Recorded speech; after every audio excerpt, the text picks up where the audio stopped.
There was a really interesting article in the Wall Street Journal this morning that talked about Apple Pay and its growth over the years. And the title was something like, wait a second, when did everybody start using Apple Pay? And I thought it was an interesting chart to look at. Here's the chart here. You can kind of see the very steady incline in activations over time. So in 2016, around the time when it first rolled out, only 10% of iPhone users actually used Apple Pay.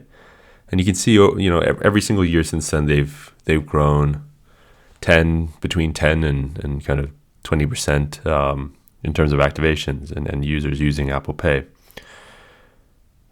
And the story talks a lot about how, Apple's in this great position where, as an executive team, they can build these great products that are, kind of objectively better than the current system, or the current system back in 2016, which was, I suppose, kind of physical credit cards and things, and that because Apple is established and kind of has a strong balance sheet, etc., it can outlast kind of the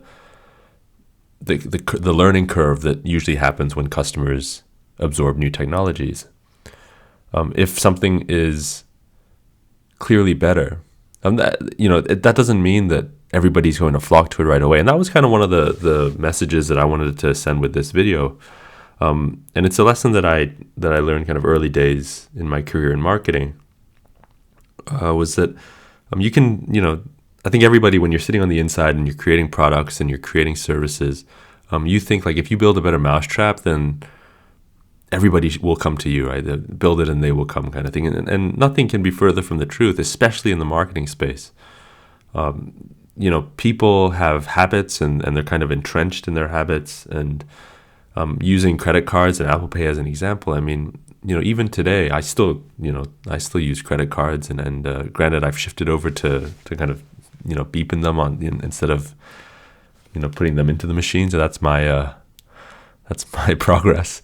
One day I'll probably get over to using an Apple Pay, but everything takes time. Everything takes time, and when you're putting products out into the market, regardless of how good they are, I think you've got to give yourself, as an entrepreneur, as a business owner, as a marketer, the grace and the space to say, okay, I believe that this is clearly a better product, and I will let the market find it, as long as I keep doing the things that I need to do to put this in front of people. There's when you do kind of marketing at business school, one of the first lectures that they give you in marketing is this idea of crossing the chasm.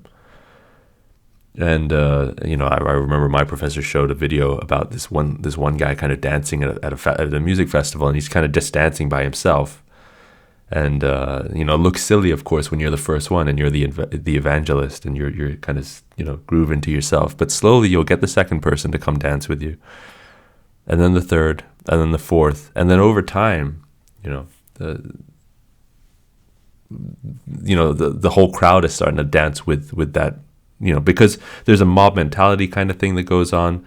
But the most important part is this idea of crossing the chasm. If you think of it, a curve with a normal distribution, and you split, or you draw a line vertically down right at kind of, the between the 20th and the 25th percentile. What you have there is a very important moment as a marketer, and it's one that you should always have in mind when you're bringing products to the market. When you set something out, you kind of start at the left side of the curve, and you're kind of just kind of wandering around, walking, and you get the early adopters to your product, and that's kind of normal. As we've launched services for companies at Daggerfinn, as we've helped build different businesses, you put the website out there, you put the services out there, you do the kind of ground level work of marketing a product and service, and you've got to wait. You've got to wait for there to be an awareness to build up. It's natural that you get kind of the first 1, 2, 3, 4, 5 customers that come through, and you've got to wait for that moment, and you've got to kind of bear with it. And the reason why it's a chasm is that most companies don't cross it. Most entrepreneurs give up when they're faced with that chasm.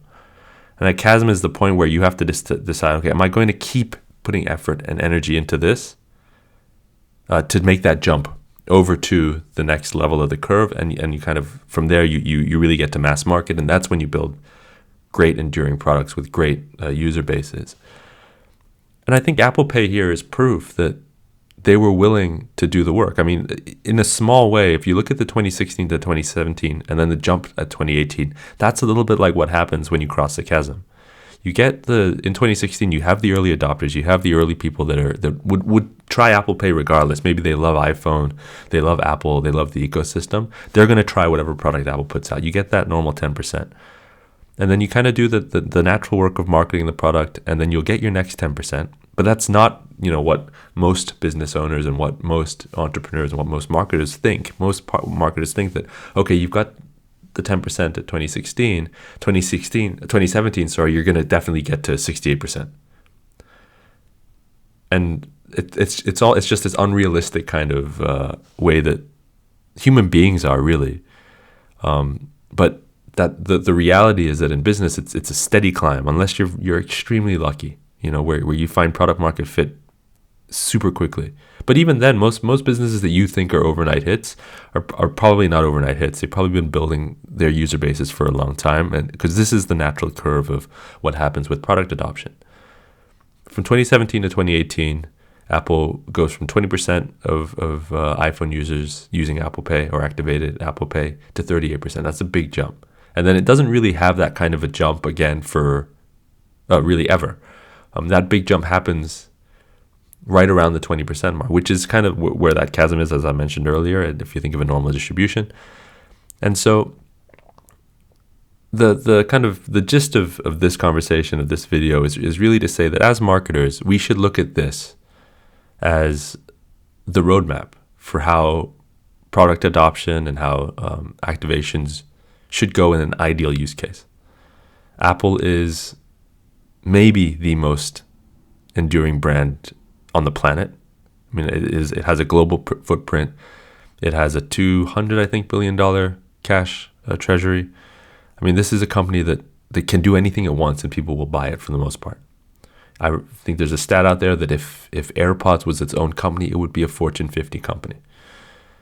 And so when it puts out a product that it believes, and I mean, they must put in years and years of work into developing Apple Pay, doing the market research, doing the things that what would people find better than, than physical cards, and then building the product. Now, one thing I should mention too is that the idea of contactless payments, most people will think, okay, yeah, well, something happened around 2020 that would have marked, with the onset of COVID, that would have been the injection to make more people want to use it, and you kind of see it there. I've accidentally put 2022 on my chart here, but between 2020 and 2021, you see a 13% jump in activations, but that's still not as large as that from 20 to 38%. So that kind of the market can give you a lot, but it's not as important as crossing the chasm, and that's the most important part to pay attention to as a marketer, as a business owner. That when you reach kind of a low level, of adoption, and you feel like it's plateauing, you're probably at that inflection point to where you make a decision whether you give up or whether you cross the chasm. And crossing the chasm is how you get to mass market. But as I said earlier, most people give up at that point because they see a plateau or they see a little bit of slowing, and they think, maybe this is it.